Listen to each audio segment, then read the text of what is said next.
Hello and welcome to the GSMC Chip Shot Football Podcast, brought to you by the GSMC Sports Network. I'm your host, Manny Maradiege. Today is Thursday, September 26th.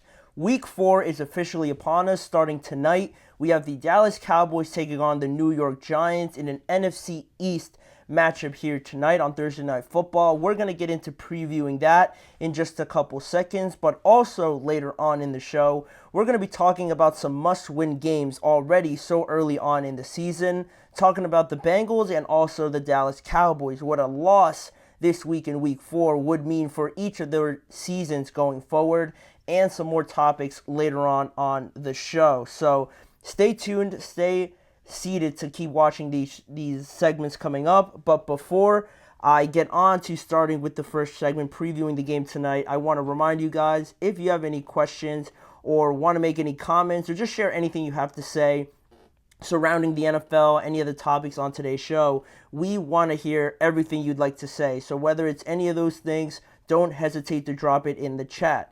Now, if you want to make it absolutely sure that your message stands out and gets featured on the show, there's an easy way to go about that. Just use the new Super Chat feature we have available to you guys now. Just by clicking the $sign at the bottom of the chat box to send in your Super Chat. This way, it guarantees that your message gets on the air, and it's also a fantastic way to support our channel, and we rely on your support to keep bringing you the sports content you love, and we always appreciate whenever you guys are able to do that for us. So go ahead and let us know what you're thinking. Hit the Super Chat button, and let's keep this show as interactive and as exciting as possible. It's a big help for us. We always appreciate you guys. So please, again, use the Super Chat feature. Get involved with the show, and let me know what's on your mind during any of the live shows. So with that being the case now, we could jump right into talking about the start of the NFL's Week 4. None other than with tonight's matchup, an NFC East matchup between the Cowboys traveling over to this side of the country to face the New York Giants in their first test against an NFC East opponent. While the Giants, on the other hand, have already played the Commanders, they've lost to them already. They're coming off of their first win. Regardless of that, they just beat the Cleveland Browns, and both of these teams now enter into this game with a 1-2 record. A lot is on the line just based off of that. 1-2 records, while the Commanders are 2-1, the Eagles are 2-1. The loser of this will unfortunately have the last place worst record in the division. So to avoid that, there's a lot of pressure going into tonight's game. And already this morning, when I was prepping for the show, the Cowboys were 5.5-point favorites on some betting websites as well. So I feel like that's a pretty fair estimation based on what we've seen so far from both teams. So getting on with the New York Giants first and foremost, they're dealing with some significant injuries in their secondary. No Drew Phillips. He's going to be out tonight with a calf injury. No Adoree Jackson as well, out with another calf injury. And Darius Slayton is also questionable because he is dealing with some thumb discomforts. I don't know the specifics of it, but I feel like he should be good to go. If it's only a thumb, depending on the severity of it, obviously, he should be out there. I don't think it's that big of a deal for him to be out there. If he, receives some treatment on it and gets it all prepped before the game, I probably would expect to see Darius Slayton out there, but no Drew Phillips and no Adoree Jackson in tonight's game. And just looking back at the Giants over last week, clearly their best performance of the season. They had 8 sacks and a great run defense against the Cleveland Browns. Their defensive line completely taking over in that game, making it impossible for Deshaun to do basically anything. Brian Burns, Thibodeau, Dexter Lawrence, all those guys all played a fantastic game. They had another defensive lineman by the name of Chapman. He played a decent game as well. And just a great showing for the Giants, because if the offense isn't going, obviously if Daniel Jones might be having a good day. He played pretty well, to be fair, against the Browns last week, but whether or not that's a consistent thing, I think it's a great sign to see their defense kind of put on a performance like this, right, to reassure everyone that they made good decisions by going out and getting Brian Burns, the development of Thibodeau, obviously Dexter Lawrence still there. This is the most important, more star-studded part of their defense, arguably of their entire team, from a collective point of view. So I love the performance from them. Their defense held strong. They held the Browns to 15 points on the road. Very impressed with what I saw from the Giants last week. And now you could say Cleveland's offensive line is banged up, and they are. Jack Conklin didn't play in that game.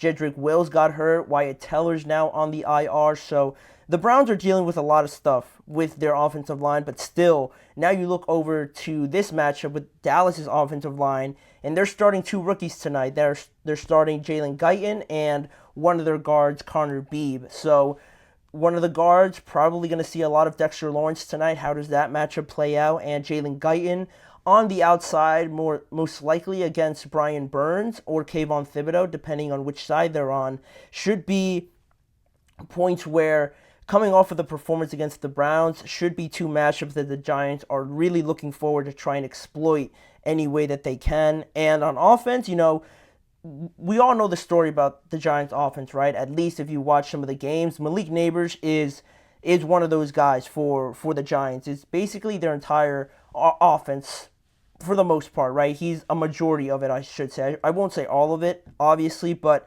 he is a very reliable weapon for Daniel Jones for this team already. He's a superstar already, pretty much. He scored 2 touchdowns last week, and now heading into this game, it should be more of the same. I would think it'd be foolish for the Giants not to target him as much, but somebody else I wanted to kind of highlight would be Devin Singletary, obviously, because of the whole narrative around the Cowboys defense and how porous it has been. Singletary hasn't been too disappointing, considering you went from Saquon, and people were pretty upset about that, obviously. But to bring in Devin Singletary and people feeling, indifferent about him coming on, I thought he's played pretty well through the first 3 weeks of the season as well. So he's one to look out for in this matchup against the Dallas run defense. That'll be a bigger talking point later on in the show. But the offensive line, too, lastly here for the Giants, has also played pretty well. Myles Garrett didn't really do too much last week, and I've thought as a whole they've held up pretty decently, and it's no surprise that Daniel Jones plays a half-decent game as well. So if they can continue that, it's not going to be all gloomy and bad results and just bad football, right? If they can have that offensive line playing better than they have been, there is some hope there, right? It looks like they're kind of getting something together. But moving on now to the Dallas Cowboys.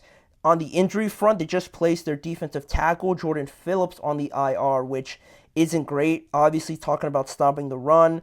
Their safety, Marquise Bell, and their cornerback, Kalen Carson, are both doubtful heading into tonight's matchup. They're most likely not going to suit up and play. So how does that affect the game plan for them, and who steps into their place already?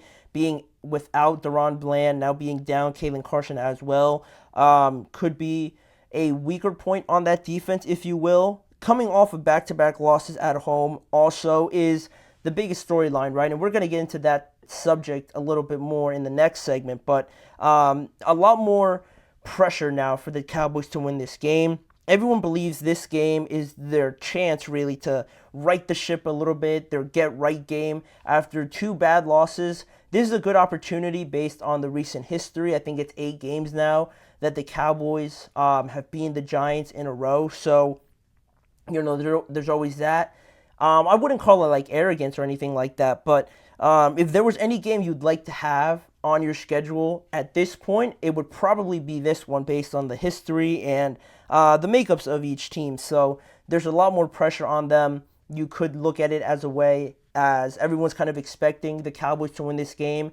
How do they come through for those expectations, and how does their offense really kind of build off of the one very solid quarter that they had last week against the Ravens? Because that game honestly shouldn't have been that close, but honestly, in that last quarter, for them to come back and score those touchdowns as they did, you got to give them some props, but can they do it throughout the entire game? And that's going to start with starting faster, like Dak Prescott emphasized in their post-game conference against the Ravens. So that's kind of an outlook at both teams. And now getting into the key matchups and the factors, the questions I want answered tonight that would give you an answer on who's probably going to win this game if they answer these questions. First off, CeeDee Lamb going up against Deonte Banks, the best corner for the Giants going up against the number one receiver for the Cowboys. CeeDee Lamb was obviously visibly frustrated last week by not getting the ball. I think he had 4 receptions on 7 targets for like 60-something yards.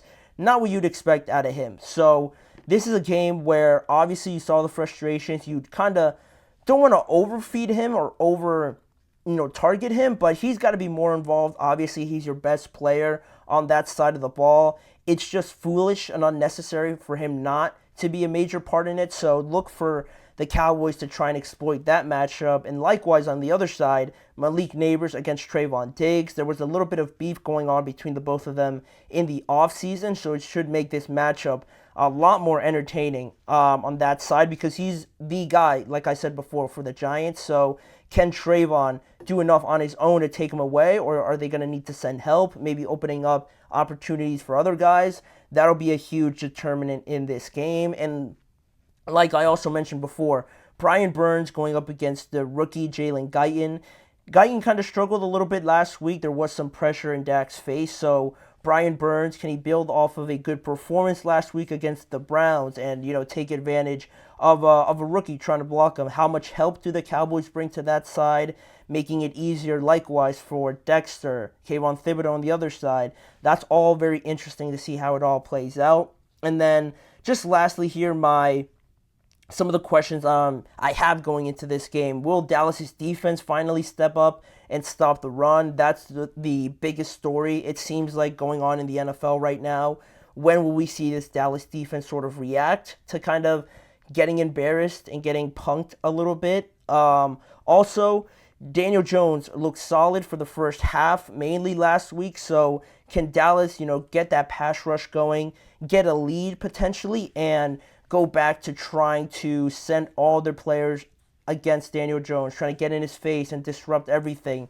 Are they able to do that by, again, getting the lead in the game rather than having to chase it? And lastly here, because Malik Neighbors accounts for so much of the Giants' offense, who will win that battle, basically? Who will get the early advantage in that game? Will Malik Neighbors get going quicker, or will the Cowboys stop him and really take him out of the game right off of the bat? And then how do the Giants, and in the other scenario, how do the Cowboys kind of react to that?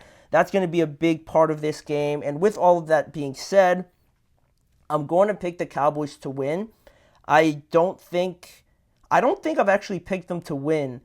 I think I picked them to win against the Saints, but then after that, I haven't picked them to win, obviously, this year. They beat the Browns, which surprised me.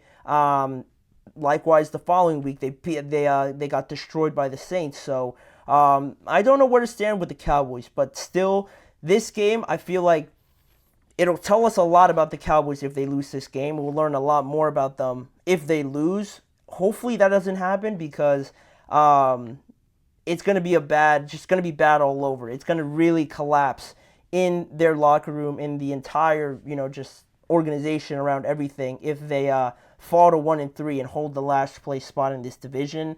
It would certainly be a new low for the Cowboys. So because of that, their pride on the line, I think they're going to find something within them to win this game. So that leads me to my next segment. After this upcoming break, we're going to get into bringing the Cincinnati Bengals into this conversation now. They're playing the Carolina Panthers also this week. What would a loss do to the Bengals compared to the Dallas Cowboys? Which team would be affected more with a loss? Would it be the 0-4 Bengals then, or the 1-3 Cowboys? We're going to get into answering that question when we return after our first break. You're listening to the GSMC Chip Shot Football Podcast.